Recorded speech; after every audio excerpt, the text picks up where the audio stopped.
ये कंफर्म हो चुका है कि नई स्पाइडरमैन मूवी में बहुत सारी फैन फेवरेट और लॉन्ग अवेटेड कैरेक्टर्स दिखाई देंगे।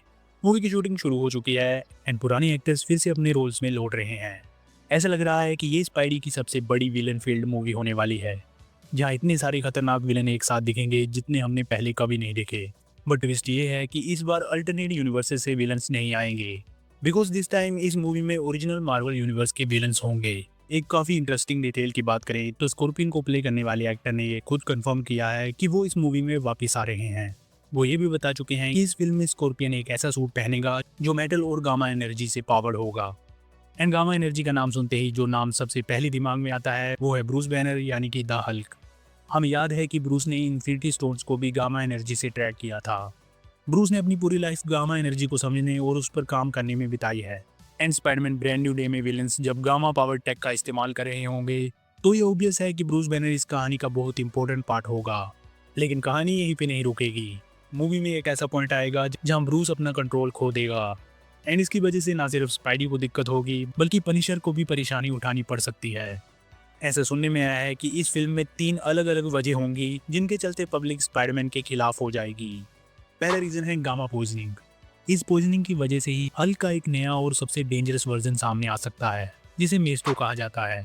मेस्ट्रो हल्क एक्चुअली ब्रूस का वो रूप होता है जो पूरी तरह से बेकाबू होता है और एक विलन बन चुका होता है। सो ये गामा एनर्जी ना सिर्फ हल्क को कंट्रोल से बाहर कर सकती है बल्कि ब्रूस के दिमाग को भी बिगाड़ सकती है और उसे एक दुश्मन में बदल सकती है। दूसरा रीजन है वेनम सिम्बियोट। पिछले दिनों स्कॉर्पियन को प्ले करने वाले एक्टर ने अपने सोशल मीडिया पर एक और फोटो शेयर की थी जिसमें हमें वेनम और स्कॉर्पियन एक साथ दिखते हैं। हालांकि मैं नहीं मानता कि इस फिल्म में हमें वेनम देखने को मिलेगा, लेकिन अगर ऐसा होता है तो एक थ्योरी काम कर सकती है।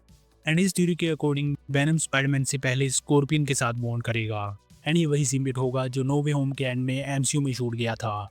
आई थिंक ये कोई रैंडम पोस्ट नहीं थी, क्योंकि मार्वल अपने एक्टर्स को अक्सर कॉमिक्स पढ़ने को कहता है ताकि वो अपने कैरेक्टर्स को वैसे ही निभा सके जैसे कॉमिक्स में होता है। सो अगर इस मूवी में सिम्बियोट सबसे पहले विलेंस के साथ बॉन्ड करेगा तो ये काफी बड़ा मोमेंट होगा। और अगर सिम्बियोट का छोटा सा हिस्सा ब्रूस के अंदर चला गया तो एक ऐसा दुश्मन सामने आ सकता है जो हल्क और वेनम दोनों का मिक्स होगा and that would be terrifying. So जब इतने बड़े थ्रेट सामने आएंगे तो पनिशर का इस लड़ाई में आना बिल्कुल लॉजिकल है।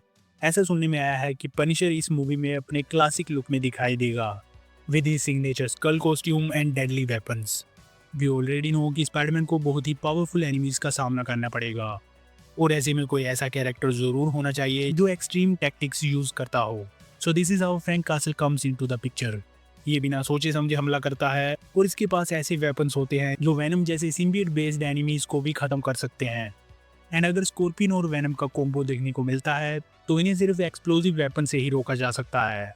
ओके, तीसरा रीजन जिससे लोग स्पाइडरमैन से नफरत करने लगेंगे वो है मिस्टर नेगेटिव।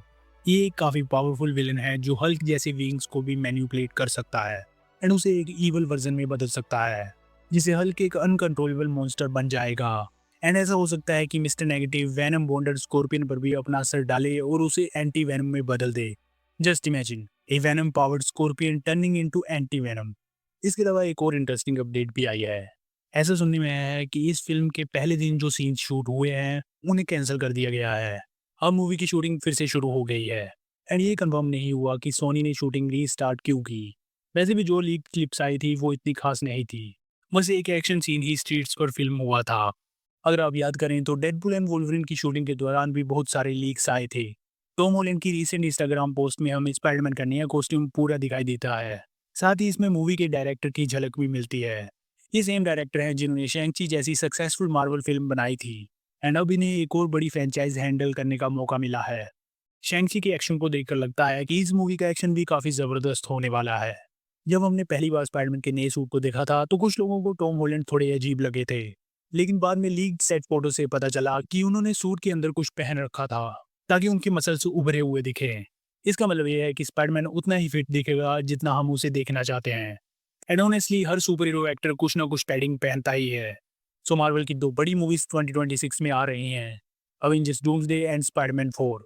स्पाइडरमैन 4 इसीलिए काफी एक्साइटिंग लग रही है क्योंकि अवेंजर्स डूम्सडे में बहुत सारे कैरेक्टर्स होंगे और बहुत सी स्टोरीज एक साथ चलेंगी। लेकिन स्पाइडरमैन 4 की बात करें तो ये एक सोलो स्टोरी होगी जो नो वे होम के बाद की सारी बातें पे ऑफ करेगी और एक नई जर्नी दिखाएगी।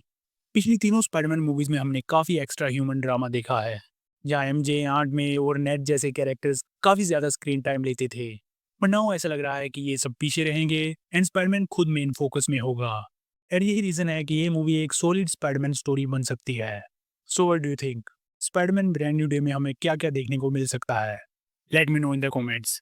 एमसीयू के टॉप शॉकिंग मोमेंट्स देखने हैं तो इस वीडियो को ज़रूर चेक कर लेना। और हाँ, जाते-जाते प्लीज़ चैनल को सब्सक्राइब ज़रूर कर लेना। I will see you in the next one. पसंद आया लाइक करो, पसंद नहीं आया तो टेस्ट इट।